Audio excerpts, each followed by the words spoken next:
बर्दाश्त कर रहा हूँ, वरना 3 बोल बोल के ये जिंदगी से आजाद कर दूंगा तुम्हें। इस घर के लिए मैं आपको डबल कीमत देने के लिए तैयार हूं। आलियान साहब से कोई दुश्मनी है आपकी? जो नुकसान तुम्हारा हुआ वो मेरा भी हुआ, फिर भी तुम सब मुझे कसूरवार ठहरा रहे हो। मकान नंबर 52, उसे खरीदना चाहता हूं मैं। क्या कुछ नहीं किया तुमने उस लड़की के लिए? ये सिला दिया उसने तुम्हारी मोहब्बत का। मैं रब से हाँ, मैं रब से हाँ, मैं रब से। फिर मुझे ये बताओ कि ये दवाई तुम्हारे बैग में कैसे आई?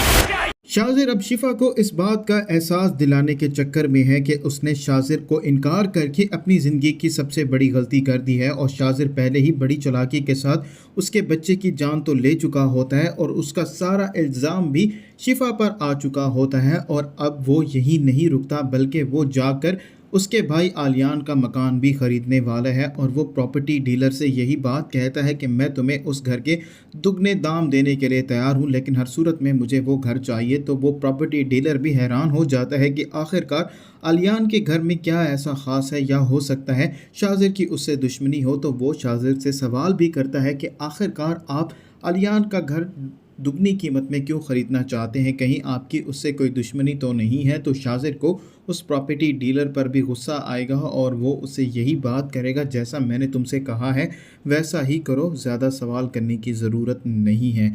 और वहीं दूसरी तरफ माज शिफा से बहुत ही ज़्यादा गुस्सा हो चुका होता है, और वो शिफा को ही इस बात का इल्ज़ाम दे रहा होता है कि शिफा की वजह से ही माज के बच्चे की जान गई है। शिफा अपने बच्चे को दुनिया में लाना ही नहीं चाहती थी, इसी वजह से उसने ऐसा किया है। और वो शिफा से यही बात कहता है, डॉक्टर ने जो मेडिसिन तुम्हें लिख कर भी नहीं दी थी वो तुम्हारे पर्स में कैसे आए, और तुमने वही मेडिसिन खाई है जिसकी वजह से तुम्हारा बच्चा इस दुनिया में नहीं आया। और शिफा यही बात कह रही होती है, माज को यकीन दिलाने की कोशिश कर रही है कि उसने ऐसा कुछ भी नहीं किया। जो नुकसान माज का हुआ है उससे ज़्यादा नुकसान तो शिफा का हुआ है, लेकिन माज उससे यही बात कह रहा होता है कि मैं पता नहीं क्यों तुम्हें बर्दाश्त कर रहा हूँ, नहीं तो मैं तुम्हें 3 बोल बोल कर फारिग भी कर सकता हूँ। और जैसे ही शिफा तलाक की बात सुनेगी वो बहुत ज़्यादा डर जाएगी, और उसे यकीन नहीं आ रहा होगा कि ये वही माज है जो मेरे लिए जान देने के लिए भी तैयार था और अब मुझे ये बातें सुना रहा है। और वहीं दूसरी तरफ शिफा की पुप्पो भी